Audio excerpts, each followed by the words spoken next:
तो हनुमान जी के मन में कभी एक बार भी ऐसा नहीं आया कि बताओ यार, हम तो ब्रह्मचारी आदमी हैं, विवाह इनका हुआ है, पत्नी इनका हरण हुआ और यहाँ लंका में हमारी बेइज्जती हो रही है, हम बंधे हुए हैं, असुर लोग पता नहीं क्या क्या हमारे ऊपर फेंक रहे हैं। अज्ञानता कितना बड़ा अपराध और पाप है। मैं बस तुम्हें यही सिखाना चाहता हूँ, जो बालक वृंद यहाँ बैठे हो, छात्र और छात्राएं।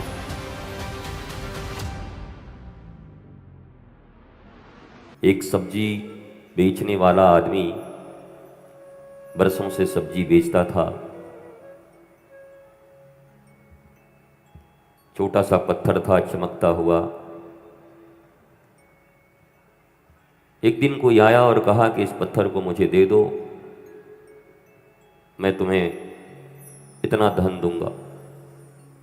उस समय के अनुसार वो महीनों भर और सालों भर बेचकर उतना नहीं कमाता था सब्जी, जितने उस पत्थर को जिससे वो वजन करता था, तौलता था। कहा ये क्यों ले रहे हो? बोला ये मत बोलो, तुम्हें देना है तो दे दो। वो खुशी खुशी दे दिया। जाते समय उसने पूछा कि एक साधारण से पत्थर जिससे मैं धनिया और मिर्ची बेचा करता हूं, उसे तुम इतनी बड़ी कीमत पर क्यों खरीद कर ले जा रहे हो? तो कहा मैं जौहरी हूं, तुम्हारे इस तराजू के पड़ले पे पड़ा हुआ ये पत्थर कोई साधारण पत्थर नहीं है, डायमंड है। मैं इसे पहचानता हूं और मैंने जितनी कीमत तुम्हें दी है, इसकी जितनी कीमत है उसके 1% भी नहीं है। लेकिन पहले वो एग्रीमेंट करा चुका था कि बाद में वापस मत मांगना, अब नहीं दूंगा। प्रतिदिन 10 रुपए, 5 रुपए, 3 रुपए के लिए सब्जी बेचकर अपने दैनिक जीवन को यापन करने वाले के तराजू के पड़ले में ही करोड़ों के हीरे पड़े थे, पर उसको पता नहीं था। अज्ञानता कितना बड़ा अपराध और पाप है। मैं बस तुम्हें यही सिखाना चाहता हूं, जो बालक वृंद यहाँ बैठे हो, छात्र और छात्राएं। न जानना, ज्ञान न होना जीवन का कितना बड़ा नुकसान कर सकता है। माथा पीटता रहा लोभ के कारण, पर वो जौहरी उस हीरे को लेकर चला गया। तुम्हारे पास सब कुछ हो भी, पर तुम्हें उसकी खबर न हो, उससे परिचय न हो, तो तुम भी ऐसे ही व्याकुल होकर स्टडी, करियर, घर द्वार, परिवार, डिप्रेशन और इसके बाद 4 कंधों पे टंकर श्मशान को समर्पित हो जाओगे किसी दिन। जीवन संघर्ष के लिए नहीं मिला है। ये भाव आध्यात्मिक जगत का नहीं है कि जीवन संघर्ष है और संघर्ष करो। क्यों संघर्ष करूं? किस लिए करूं? ईश्वर अंश जीव अविनाशी, चेतन अमल सहज सुखराशि, मम एवांश जीव लोके जीव भूत सनातन। जब उस पार ब्रह्म परमेश्वर का अंश हूं, अनंत अखंड असीम, तो संघर्ष क्यों करूं?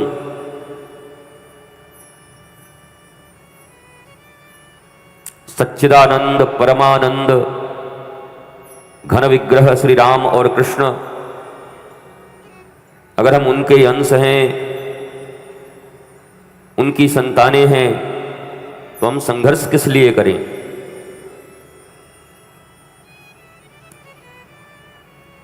तो आप कहोगे संघर्ष तो भगवान राम और कृष्ण भी करते हुए दिखाई पड़े, पर तुम्हारी तरह डिप्रेशन में तो होते हुए नहीं दिखाई पड़े।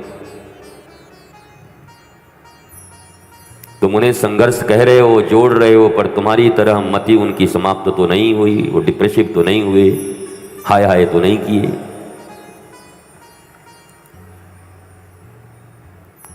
कई बार मैं कहता हूं कि कल चीफ मिनिस्टर या प्राइम मिनिस्टर बनाने की घोषणा करने के बाद रात्रि में ही सब बदल जाए और चीफ मिनिस्टर और प्राइम मिनिस्टर तो छोड़ो, देश से निकाला कर दिया जाए, तो कैसा लगेगा? इसी देश में अरुणाचल प्रदेश में एक ऐसी घटना हुई थी, केवल हार के कारण उस बड़ी चेयर पर बैठने के बाद भी आत्महत्या कर लिया था उन्होंने।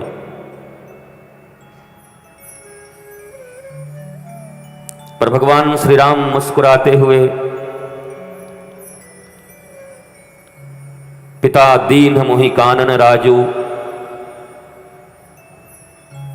अयोध्या का राज छोटा था तो पिताजी ने और मेरी मां ने, कैकेयी मां ने मुझे बड़ा राज्य दिया है। बोला जितना कानन है वन प्रांत सब मेरे राम का है। 500 रुपए के नोट गिर जाएं तो दिन भर बर्बाद हो जाता है आदमी का। 40 बार पॉकेट में हाथ डालता है, बेचैन हो जाता, यहीं तो रखा था।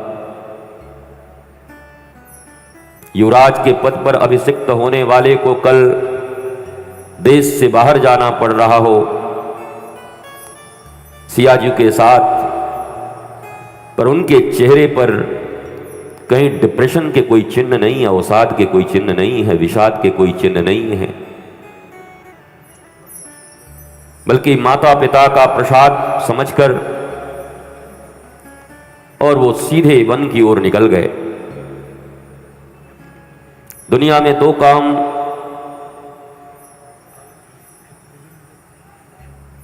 एक तो तुम्हें महान बना सकता है और एक तुम्हें पतित कर सकता है। भारतीयों ने बड़ी अच्छी बात सीखी कि भगवान बना करके पूजा कर लो, मानो मत।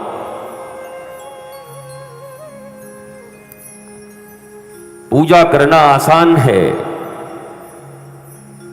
अभिषेक करना आसान है, मगदल के लड्डू चढ़ाने और महीन दाना का लड्डू जरा चढ़ाऊं ये बड़ा आसान है। पर हनुमान जी के एक भी चरित्र को अपने जीवन में सार्थक करना कठिन है। हनुमान जी के जीवन की जब चर्चा करते हैं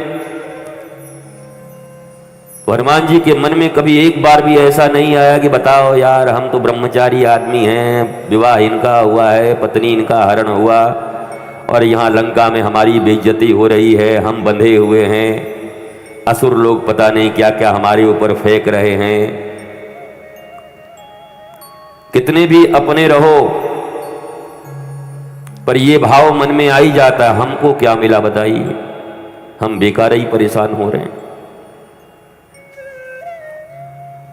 मेरे प्यारे बच्चों, 2 ही उपाय है, या तो तुम भी मंदिरों में उन्हें कैद करके उनकी केवल पूजा करके इतिश्री कर दो, लड्डुएं चढ़ाकर। महाभारत के युद्ध के प्रारंभ में जब अर्जुन पूरा अवसाद और विषाद से घिरा हुआ है, डिप्रेशन में है, तो श्री कृष्ण ने ये नहीं कहा कि मुझे पीतांबरी दे दो, माखन चढ़ा दो, मिश्री चढ़ा दो, बिहारी जी के गली से एक जाकर के बांसुरी ले आओ और मैं तुम्हारा काम कर दूंगा। वो तो बड़ा आसान था। 5 विप्रों को बुला लिए होते, कहते कि इसका अनुष्ठान कर दो, इसके जप कर दो, एक यज्ञ कर दो, अर्जुन के नाम से इसका डिप्रेशन दूर हो जाए और जितने इनके परिवार के लोग इनके विरुद्ध हैं इनके पक्ष में आ जाएं और इन्हें सत्ता प्राप्त हो जाए। अर्जुन ने थोड़ी क्लीबता, कायरता, नपुंसकता दिखाने का प्रयत्न भी किया तो श्री कृष्ण ने डांट दिया, जो कहता हूं उसे सुन और सुनकर इस पर चलने का प्रयत्न कर, या तो वीर गति को प्राप्त होगा या वसुंधरा का भोग करेगा। किसी शॉर्टकट की बात नहीं की। कोई सुने न सुने, तुम स्टूडेंट हो, तुम जरूर सुनना, तुम भी शॉर्टकट अपनाते हो। सरस्वती माता की आराधना करते हो, आराधना करना, पूजा करना, ये उनके प्रति प्रेम, समर्पण और उनके जीवनचर्या से वो हमें क्या सिखाना चाहते हैं, अगर वो हमने सीखा ही नहीं। अब कुछ दिन के बाद बसंत पंचमी आएगी, सरस्वती की पूजा होगी, आराधना होगी, बूंदी बनेंगे, गाजर, मटर, बेर, प्रसाद मिलेगा। अपनी किताब, कलम, कॉपी को रख करके जाके सरस्वती जी के पास रख करके प्रणाम करके आ जाएंगे कि इस बार अच्छे से पास करा देना, इतना तक तो ठीक है। माता पिता, श्रेष्ठ गुरुजन, देवी देव, इनसे आशीर्वाद की कामना करना ये श्रेष्ठ है। परंतु आशीर्वाद का अर्थ होता है अनुशासन। आशीर्वाद अनुशासनवाद। जिन देव की, जिन गुरुदेव की, जिन महादेव की, जिन भगवान श्री राम, श्री कृष्ण, हनुमान जी महाराज की आराधना कर रहे हो, क्या उनके जीवन चरित्र को अपने भीतर में लाने का प्रयत्न भी कर रहे हो?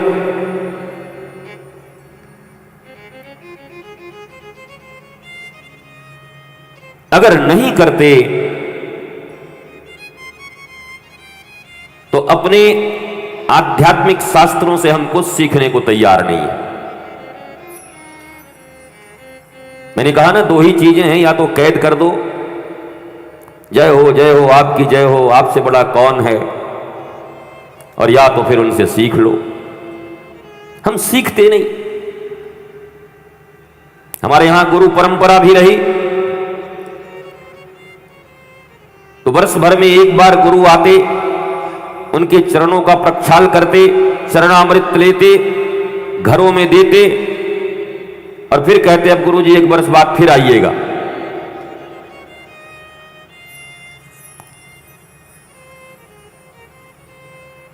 तो हमने समस्त ज्ञान, विज्ञान, प्रज्ञा, इन सबको कर्म कांडों में ही सीमित कर दिया।